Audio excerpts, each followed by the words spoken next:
Hola, hola, my name is Ramon, cosmetic chemist, esthetician, lover of a good sunscreen. I feel like in 2023, I tried all of 4 mineral sunscreens, and so far we're 1 month into 2024 and I've tried so many. And honestly, this year's looking very, very good in terms of mineral sunscreen experiences. Today, as the title suggests, we're trying 2 mineral sunscreens from the brand Bubble. Bubble, if you don't know, is, I believe, an American-based skincare brand. I know they're sold at Walmart in the US. I don't know about Target. And then in Europe, I believe they're also available at certain retailers as well. I received a couple sunscreens from them in PR last year at some point, and I just got around to trying them out. And honestly, very interesting experience trying them both. So today we're going to be talking about their Solar Mate as well as their +1 tinted mineral sunscreen. How this video is going to work out is going to be obviously divided into 2 parts for the Solar Mate and the +1. I'll have the timestamps for both of those down below in the description box so you can slide, but I also have those broken up into sections as well. Since they are mineral sunscreens, I'll be using my 4B testing rubric. We'll talk about the beard, beading, beat, and brown skin friendly. Beard, how they wear in facial hair, hairline, all that. Beading, is there weird textural issues? Does it peel? Does it play with other skincare? Beat, how it wears with makeup. And brown skin friendly, they're mineral sunscreens. Are they brown and black skin friendly? So that being said, let's get into it. I'll be starting with the +1 because truthfully, spoiler alert, this was a really, really positive user experience. Looking at what Bubble says about the sunscreen, face it, most sunscreens are terrible. That's why we created +1, a sunscreen that fixes all the old SPF problems. Unlike most sunscreens, +1 isn't greasy, is non-comedogenic, and it doesn't leave a chalky white cast on the skin. And it's tinted with a fun, bronzy finish that blurs and perfects your skin's appearance. It's also super easy to apply, and the SPF 40 mineral formula protects your skin from damaging UVA, UVB. They really want this to be for all skin types, but specifically blemish-prone and sensitive skin types. And this is also worth noting 100% mineral, which I'll get into in a little bit. Getting into the application footage, as with all my videos, I measure out the amount of sunscreen I need for my face size. If you want to know how much you should be wearing, I'll have a card up here. And I apply that to half my face. You can see I pump it out. It has a tint. The tint is leaning actually more neutral, warm,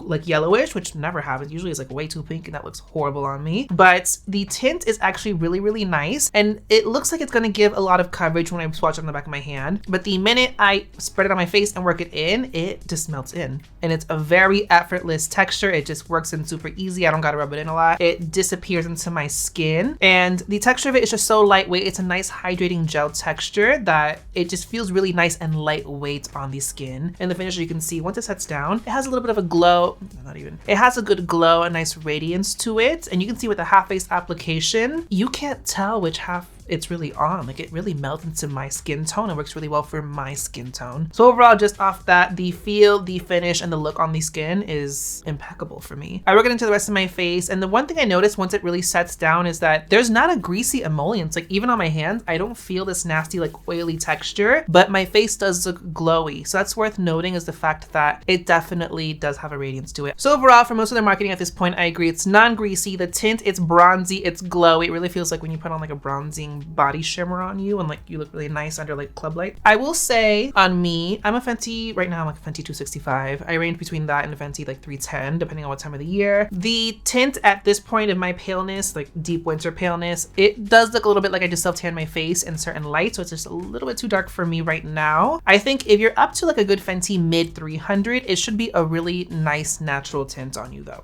Worth noting. So positive application, feel, and finish. Honestly, even having oily, blemish prone skin, I don't feel like it's greasy or oily, but I love a good glow as well, so I don't hate that as well. Some formulation aspects of this is that it is a fragrance and alcohol-free formula. And what's interesting is they actually have things like guasu butter and raspberry seed oil, which aid in skin moisturization, supporting the skin barrier function. But again, it never feels like a heavy, rich cream or butter texture. The sunscreen itself is a nice lightweight gel. And then it has that raspberry seed oil, and then that along with coriander seed extract, goji berry extract, pomegranate, and milk thistle extracts all help to support more skin protection in the form of antioxidant benefits. Those are really good antioxidant based extracts. And then it also has lilac extract in there, which is apparently, when I looked it up, there's some complexes where that can help with sebum, so helping to control the look of shine and oil throughout the day as well. And then obviously, as a tinted mineral sunscreen, it does feature iron oxides in it, so you're getting that nice tint from those. For filters, this does use 15% zinc oxide. And again, as I mentioned, this is 100% mineral. There's no hidden chemical SPF boosters. This actually does not have butylactol salicylate in it. It is 100% mineral sunscreen. And it has 15% zinc oxide, which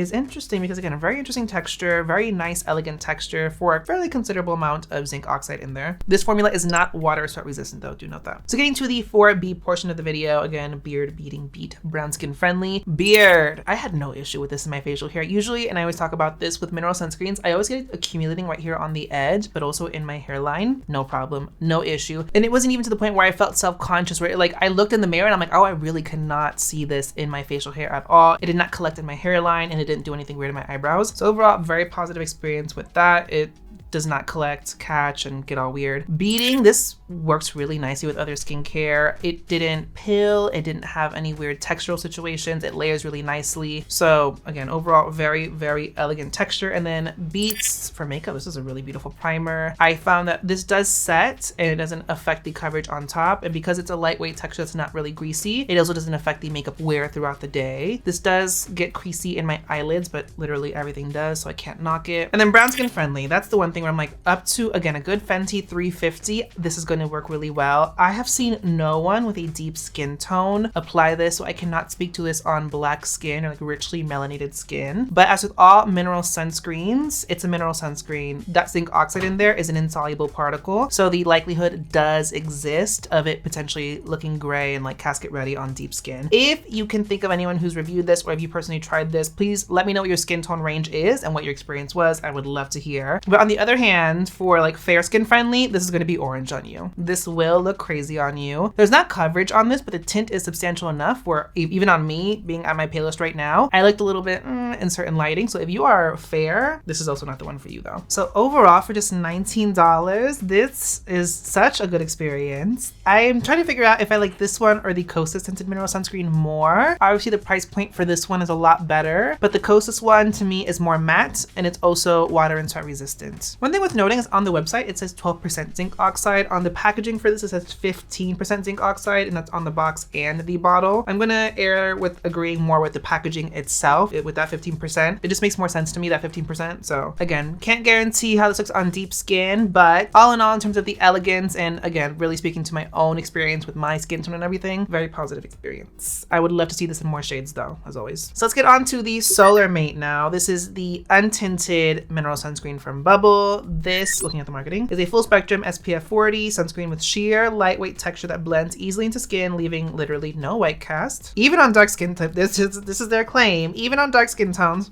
Solar Mate also disappears under makeup and skincare, airless pump packaging, applying throughout the day, easy and mess-free, non-comedogenic for oily, acne-prone skin. And again, they designed this for blemish-prone and sensitive skin types. So getting on to the application, feel, and finish of this, as you can see, I do the same thing. I measure it out, apply it to half my face. And for this one, I do have to put a little bit more work into it just to get it to blend in because it's white. It doesn't have the tint or, for that sake, the elegance of the +1. So I do have to put in the extra effort to make sure it is blended in. The texture is still lightweight, like it's not like I'm rubbing like crazy, but I just need to verify visually that I didn't leave any like streaks or unblended areas, and that goes for hairline and facial hair. I did find it was overall fairly easy to get it to blend into my facial hair, but it wasn't like I don't have to stress about it or second guess it situation like with the +1. So it is a white mineral sunscreen. That being said, the feel and finish of it is still very similar to the +1. It's very lightweight, gel texture, very elegant, non-greasy with a nice glow on the skin. There's no emollients, no oiliness to it really. In terms of though, when you see the half and half without and with sunscreen, I think for the most part it looks okay. There is the slightest little whisper hint of a tone up right now with this paleness that I'm at. This, if you're any darker than me, I don't think it'll be a very positive experience. I'm gonna be very honest. So that even on dark skin tone claim they make, lies. But in terms of formulation and filter, so this one uses 12% zinc oxide. Notice that the percentage of zinc is lower in this than it is in the +1. And that reason is because A, there's a tint in this, so you can camouflage a little bit better, but also B, the Solar Mate does have butyl-lactosalicylate, and as I mentioned earlier, it comes down to you want to formulate an elegant mineral sunscreen that still attains a decent SPF rating, still is broad spectrum, and zinc oxide is, from a formulation perspective in our training in our world, zinc oxide is going to be the more elegant option for more diverse skin tones. The refraction for zinc is much lower than for titanium, and therefore when you're formulating products for deeper skin tones and you do need that whiteness at times, zinc is always going to be the better option, and zinc is is also broad spectrum, so it's going to be the better option for sunscreens, but it's still a white pigment. So this does have butyl salicylate. Do note that at 12% zinc oxide for that SPF 40 broad spectrum protection. Again, I got opinions of that. That's just me. With that being said, other formulation points, this does have glycerin. You have that ginseng raspberry seed oil from the +1 as well, so you're getting some antioxidant benefits out of that. This also has, interestingly enough, this has claims around blue light protection as well. We know that iron oxides do offer that visible light protection, but it's interesting seeing it in the non-tinted version, and I think that claim is coming from, they have a cocoa seed extract in here that when I looked it up, it's part of a complex called Blumolite, which is a complex that does claim blue light protection. The manufacturer studies, which should always be taken with a grain of salt, are done in vitro and ex vivo in claiming that blue light protection, I believe. If not, maybe just in vitro. So it's not a claim I'm going to like take wholeheartedly, but basically I'm seeing it as antioxidant protection, which I always love to see. And then this is also alcohol and fragrance and essential oil free. And this is also a non-water and sweat resistant formulation, so do note that. In terms of my 4Bs, beard, beading, beats, and brown skin friendly, getting started with beard. Again, I did have to put in a little bit of effort, and I'm not saying effort like elbow grease, but just effort like I had to really pay attention, just because at one point I'm like, it's blended, and my husband was like, no, you still got it in your mustache. Like, work it in a little bit more. So I did have to make sure it was blended in there. I had to make sure that the corners, the edges here were nicely blended, and I had to work it into my hairline a little bit. Nothing crazy.